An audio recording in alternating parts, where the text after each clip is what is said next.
Shalom à tous et à toutes. La question du jour. Pourquoi bavarder dans la synagogue bloque l'acceptation de nos prières?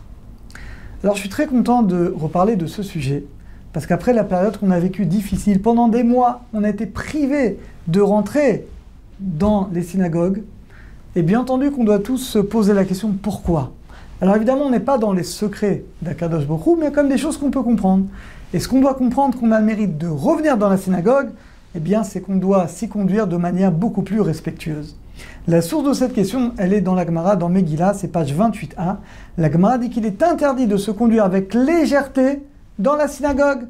Et cette Gemara, elle est tranchée dans le Shulchan Arour, dans le chapitre 151, qui dit qu'on ne peut pas se conduire de manière légère et on n'a pas le droit de parler, de bavarder des sujets qui sont profanes. Clairement, dans la synagogue, on ne peut parler de rien d'autre, à part de prière et d'études de la Torah. Alors d'abord, il y a un texte du Harizal qui est assez incroyable. C'est le Harizal qui dit ça. Vous savez que Dibour c'est la parole. Dibour, comment s'écrit?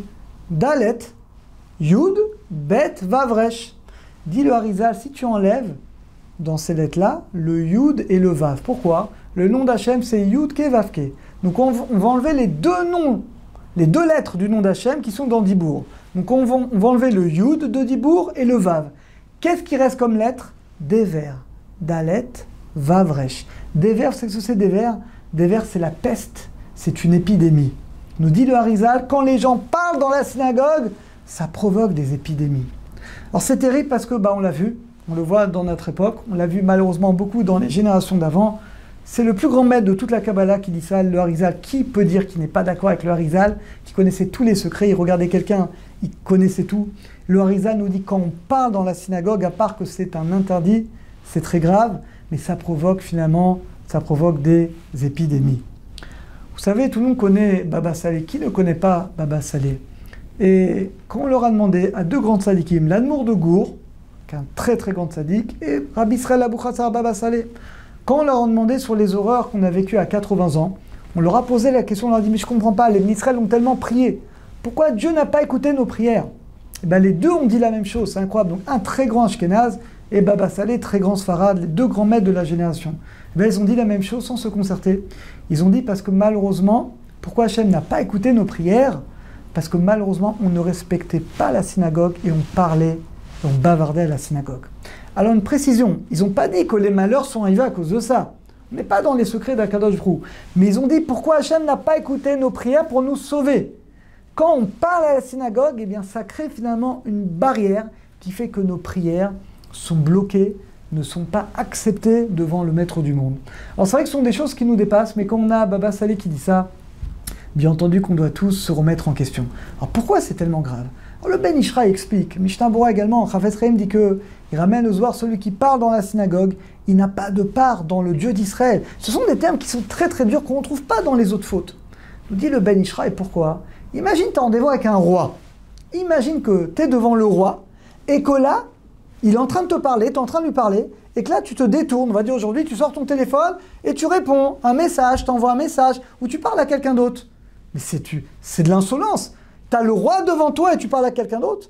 Eh bien, nous dit le Ben Ishraï, c'est pour ça que c'est tellement grave.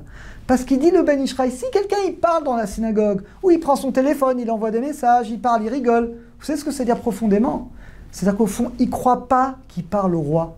Parce que si on croit vraiment que le roi est devant nous et qu'on lui parle, eh bien, on n'oserait pas parler à quelqu'un d'autre. On n'oserait pas sortir notre téléphone. Donc nous dit Ben Ishraï, c'est pour ça que c'est tellement grave. Le fait de bavarder, de parler dans une synagogue de sujets profanes qui sont extérieurs à Torah Mitzvot, ça montre qu'on n'est pas convaincu que la présence divine, que le roi, il est là. Et c'est pour ça finalement que c'est tellement grave. Et c'est pour ça que finalement ça bloque finalement nos prières. Pour terminer, vous savez, il y a eu beaucoup malheureusement au XVIe siècle aussi, 1648, 1649, il y a eu beaucoup de malheurs dans le peuple d'Israël. Il y avait un grand maître qui s'appelait Tosfot Yom Tov. Et il a jeûné, il a beaucoup jeûné, beaucoup prié, c'est un maître qui est très connu. Et il a envoyé une question à Hachem. Il avait certains moyens kabbalistiques. Pourquoi il y a eu ces malheurs? Et il a eu la réponse en rêve. Et ce que je dis, c'est écrit un petit peu partout. Et en rêve, Hachem lui a répondu par rêve, c'est parce que les Bnei Israël méprisaient la sainteté des synagogues et se permettaient de parler et de ne respecter pas ces lieux. Alors bon, on remercie Hachem qu'on a le mérite de revenir dans la synagogue. Donc Hachem nous aide tous à faire tchouva, que chacun d'entre nous, on prenne la décision de ne plus parler dans la synagogue, à part les prières et l'étude. Et peut-être ce serait bien de dire aux rabbinim de toutes les synagogues, aux gens d'étudier les lois du respect de la synagogue. Parce que si on étudie ces lois, eh bien ça nous aidera à nous renforcer et que grâce à ça, par cette décision, Hachem écoute toutes nos prières, qui nous délivre, qui envoie la réfoua shelema à tous les malades, qui nous délivre de toutes les épidémies, toutes les guerres et toutes les mauvaises choses. Bézant Hachem, à très bientôt, à tous, va à toutes.